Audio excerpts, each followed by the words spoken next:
Muy bien, el día de hoy vamos a estar hablando acerca de dando a conocer al Dios que no conocen.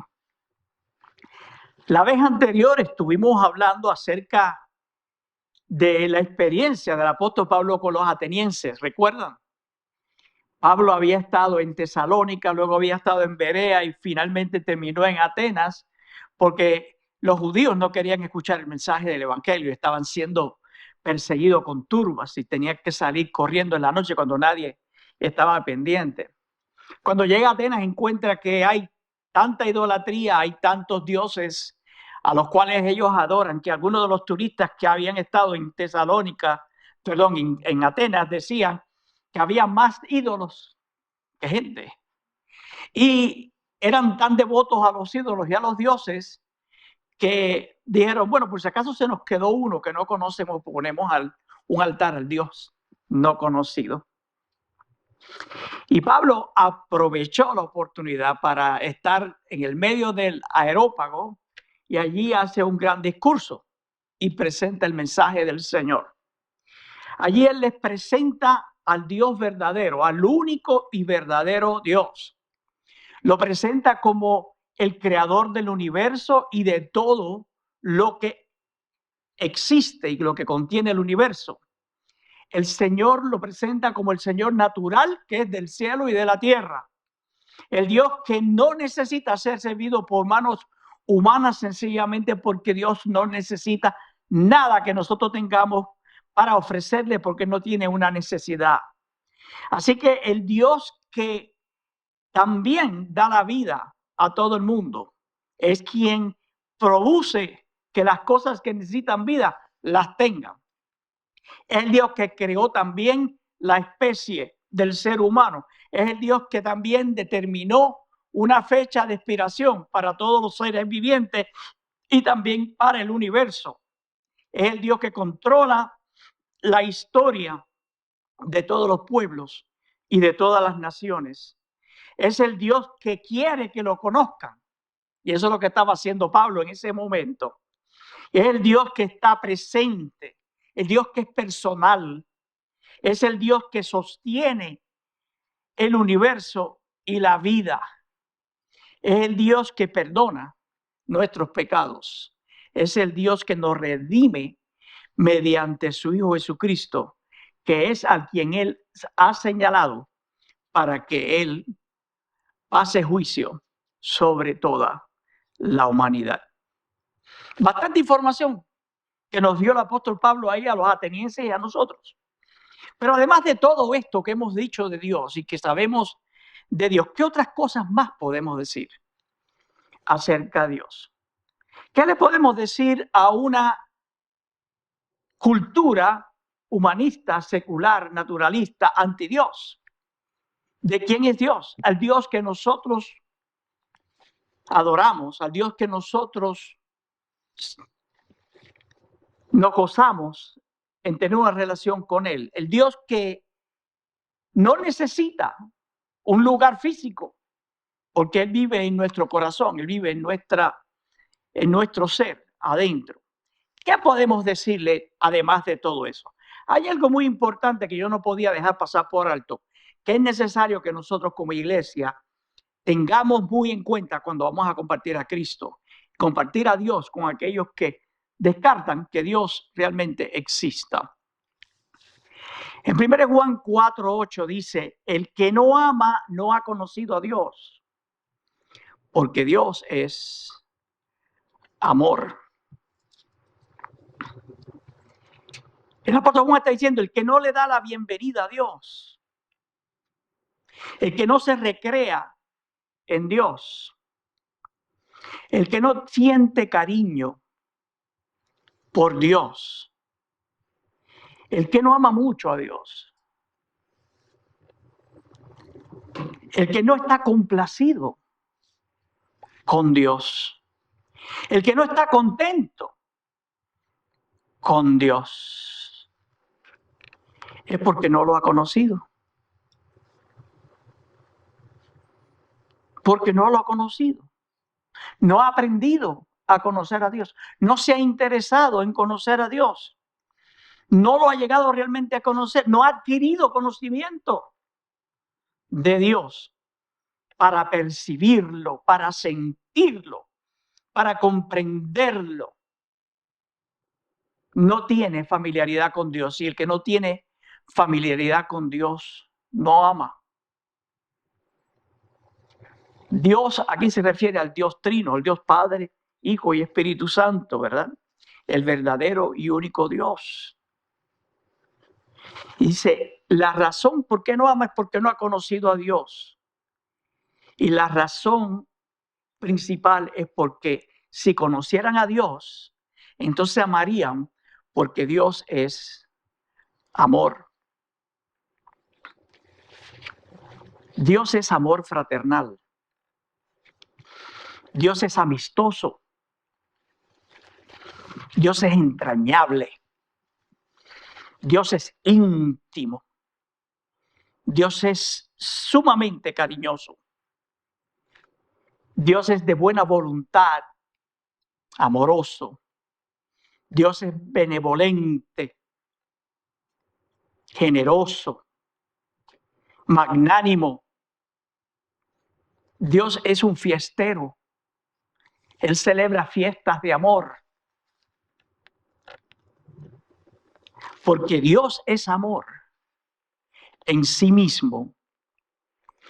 Él es la personificación, la encarnación y la fuente del amor incondicional.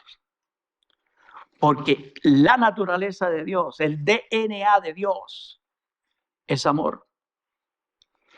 Y no podemos ver a Dios ni ninguno de sus atributos, a menos que no sea a través del lente de lo que realmente Él es en su naturaleza. En lo más recóndito del ser de Dios, Él es amor. En 1 Corintios capítulo 13 vamos a estar mirando los versos del 4 al 8 que definen lo que es el amor, pero podemos sustituir la palabra amor por Dios. Dice, el amor tiene paciencia y es bondadoso. El amor no es celoso. El amor no es ostentoso, ni se hace arrogante. Podemos decir, Dios es paciente. El mundo necesita saber que tenemos un Dios que es paciente. ¿Qué quiere decir eso? Quiere decir que Él es de un espíritu imperturbable. Nadie puede perturbar a Dios. Dios no se desanima, nosotros nos desanimamos, pero Dios no se desanima. Dios es perseverante, nosotros dejamos de perseverar por cualquier cosa, pero Dios es perseverante. Dios es valiente. Dios soporta desgracias y problemas. Dios es paciente al soportar las ofensas y las heridas de los demás. A nosotros alguien nos mira así medio, ¡ajá! Ya nos ofendimos. Alguien dice algo que no nos gusta, ¡oh! Ofendido, ya estoy ofendido. Pero ¿sabe cuántos millones de personas ofenden a Dios continuamente, diariamente? Dios es bondadoso. Él siempre se muestra apacible, amable, bondadoso, caritativo, clemente, misericordioso, compasivo. Dios no es celoso. Ustedes tampoco son celosos, ¿verdad que no? Sí. Dios no es celoso. No se calienta o hierve de envidia. No odia. No es víctima de la ira. Dios no es ostentoso. No se jacta de sí mismo. ¿Ustedes han visto algún pasaje de la Escritura donde Dios se jacta de sí mismo? No es un exhibicionista. Dios no es un exhibicionista. Dios no emplea adornos retóricos para ensalzarse a sí mismo de manera excesiva. Dios no es aparatoso, Dios no es teátrico, rimbombante. Dios no es pomposo. Dios no es arrogante. No es un inflado. No es un hinchado. No es un enorgullecido. No es un engreído. No es un altanero. Dios no es activo. ¿Por qué Dios no es activo? Porque Dios es amor. Dios no es indecoroso, ni busca lo suyo propio. No se irrita, ni lleva cuentas del mal. Dios no actúa de manera indecorosa. Nunca. Nunca actúa de manera indecente. Nunca actúa de manera obscena, ni impúdica, ni indigna. Porque Dios es amor. Dios nunca busca lo suyo propio, es decir, Dios no es egoísta. Dios no busca para encontrar y exigir algo de alguien. Dios no busca solo para sí mismo.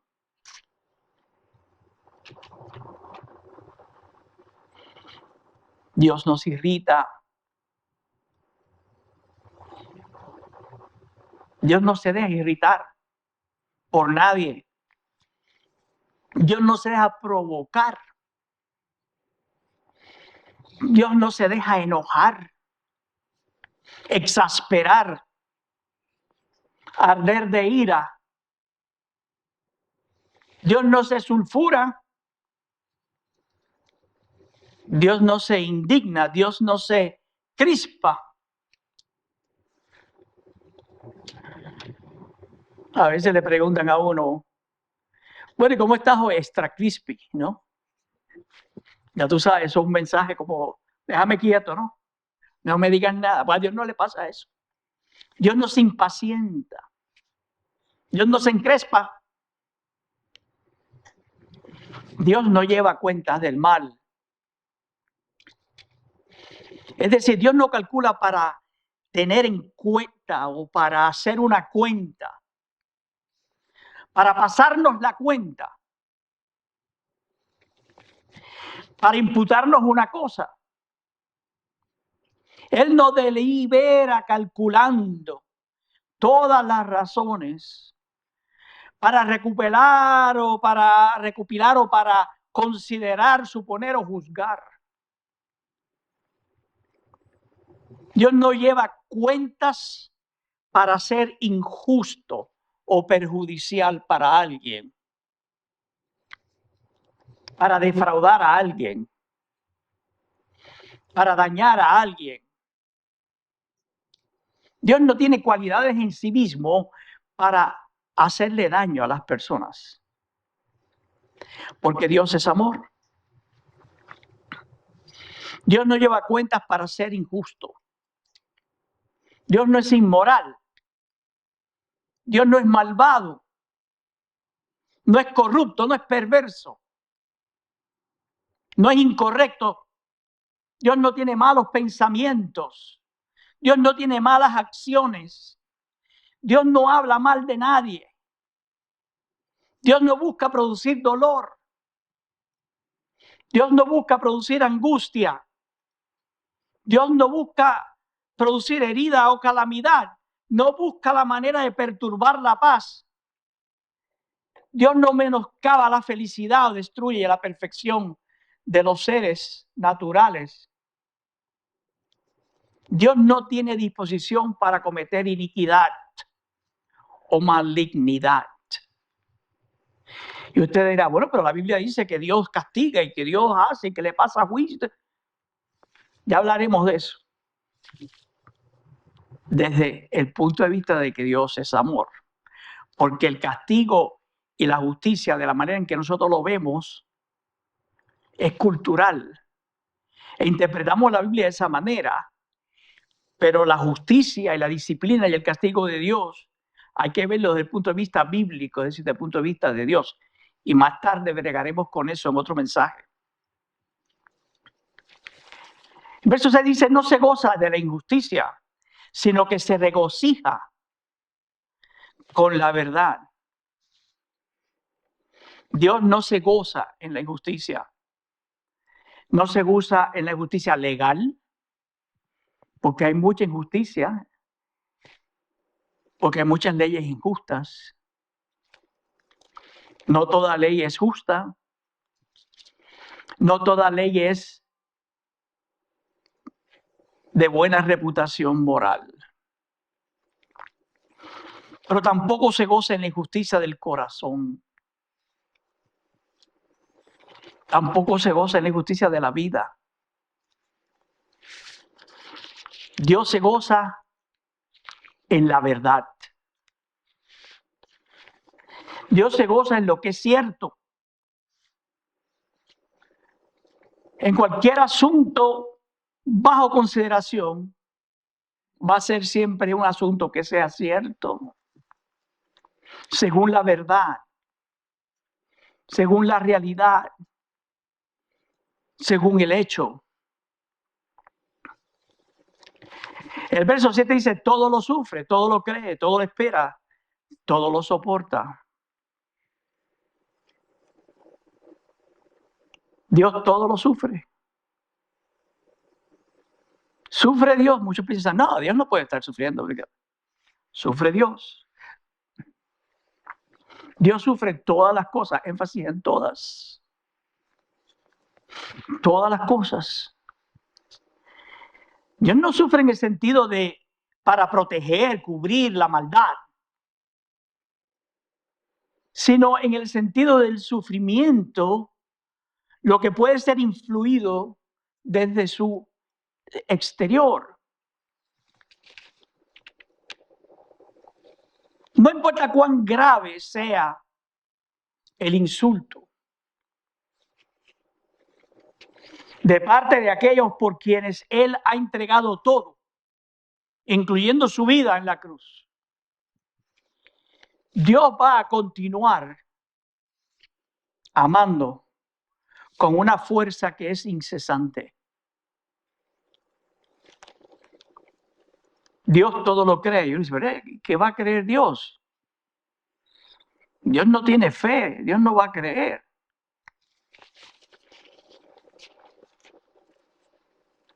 Dios no cede a las sospechas de la duda ni del desánimo. Dios siempre defiende a la persona amada. Pero no porque se hace de la vista larga, no porque lo hayan engañado, no porque esté tapando la maldad.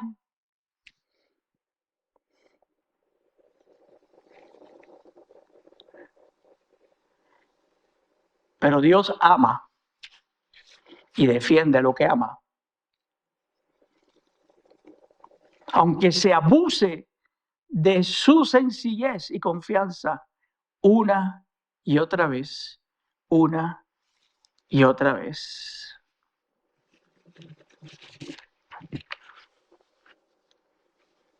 Dios sabe por su determinación que las cosas saldrán bien, todo espera.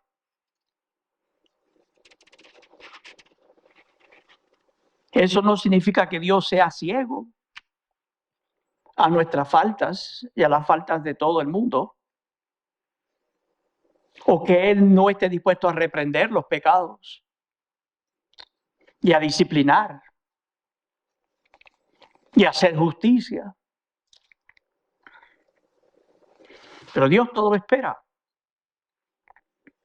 Dios mira hacia ese futuro con la certeza de que la persona amada va a ceder a sus persuasiones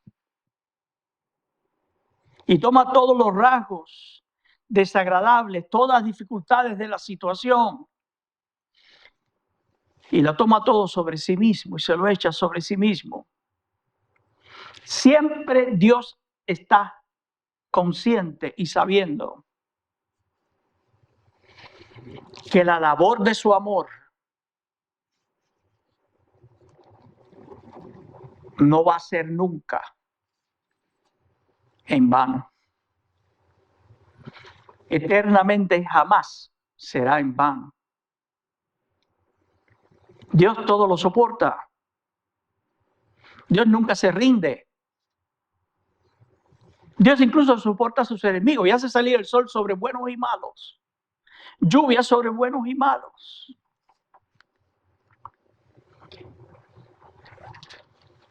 Dios actúa siempre consistentemente con lo que Él es.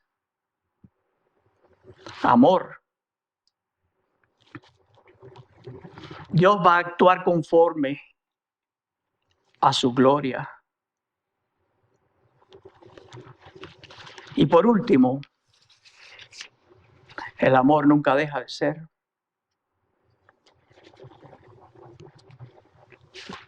Dios nunca deja de ser. Dios no perece. Dios no se cae impotente. Dios no se queda sin efecto. Dios no desaparece. Y como Dios es amor, permanecen pues la fe, la esperanza y el amor. Pero el mayor de todos es el amor. Y un día se va a acabar las profecías y las predicaciones y todo tipo de cosas, pero siempre va a haber una cosa que va a prevalecer. Y nunca se va a acabar. El amor. Y este es el Dios que nosotros necesitamos presentar a una cultura humanista, secular, naturalista, incapaz de amar. Porque esta cultura está completamente opuesta en naturaleza a lo que Dios es. Que Dios es amor.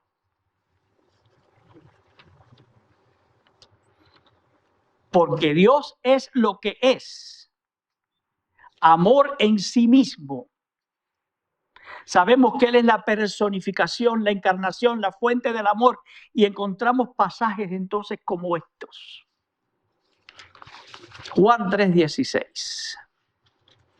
Porque de tal manera amó Dios al mundo, que ha dado a su Hijo unigénito, para que todo aquel que en Él cree no se pierda, mas tenga vida eterna. Porque amó, se entregó para que tengamos vida.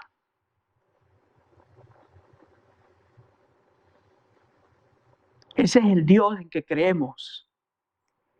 Y ese es el Dios que el humanismo secular, la cultura antidios, rechaza, no quiere, lo niega. Lo niega en las universidades, lo niega en las escuelas, lo niega en sus hogares, lo niegan donde quiera, les estorba, les mortifica, odian al amor. Quieren cancelar, en la cultura de la cancelación, quieren cancelar a Dios. Quieren cancelar la única fuente de amor incondicional. Pero Dios no se rinde. Dios no se rinde. Dios es amor. Y Dios nos sigue amando. Y ama a la humanidad. Y tenemos otros pasajes como este. 2 Corintios 5, 18 al 20, donde dice, y todo esto proviene de Dios, quien nos reconcilió consigo mismo por medio de Cristo. No que nos reconciliamos nosotros con Él, Él se reconcilió con nosotros por medio de Cristo y nos ha dado el ministerio de la reconciliación a nosotros, el ministerio del amor. Que Dios estaba en Cristo reconciliando al mundo consigo mismo,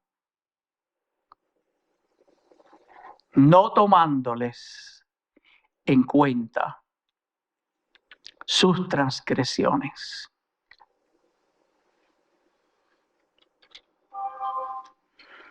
Muchas veces tenemos un evangelismo medio chueco, donde decimos, no, porque el pecado y el pecado y el pecado y el pecado, y el pecado separa al hombre de Dios. No es el pecado lo que separa al hombre de Dios. Es el hombre mismo que se separa de Dios. Dios resolvió el problema del pecado. Él condenó el pecado en la cruz. Aquello que pudiera ser una dificultad entre Dios y nosotros, Dios lo desapareció. Lo acabó, la deuda que teníamos la canceló, no solo para nosotros, sino para la humanidad entera, desde Adán y Eva hasta el último ser humano. No tomándoles en cuenta sus transgresiones y encomendándonos a nosotros, a la iglesia, la palabra de reconciliación. Dios te ama. Hubo una época que había una frase muy popular que decía, sonríe, Cristo te ama. Eso desapareció, porque la gente empezó a burlarse de los cristianos que decían, sonríe, Cristo te ama. Pero qué mensaje más verdadero, más real. Así que somos embajadores en nombre de Cristo. Un embajador es aquel que representa a un país, a su país, en otro país extranjero, ¿sí o no?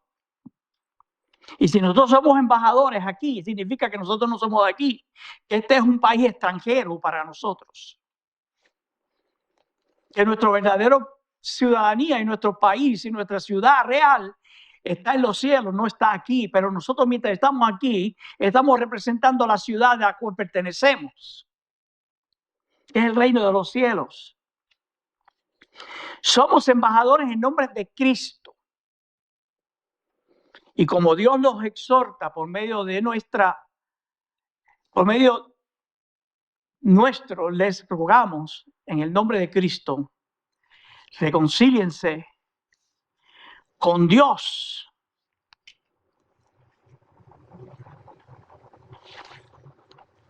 Conclusión. Este es el único y verdadero Dios. El Dios amor. Que la iglesia debe presentar. Porque el mundo carece de Dios. Y como el mundo carece de Dios, por eso carece de amor. La cultura antidios está vacía, está hueca, no tiene nada que ofrecer para las necesidades básicas del ser humano. No puede ofrecer amor incondicional, no puede ofrecer valía para el ser humano, no puede ofrecer dignidad para el ser humano. Pueden hablar de valía, pueden hablar de dignidad, pueden hablar de valor, pero todo eso es vacío porque no lo tienen. Sin Dios no hay nada de eso. Y como cuerpo de Cristo que somos,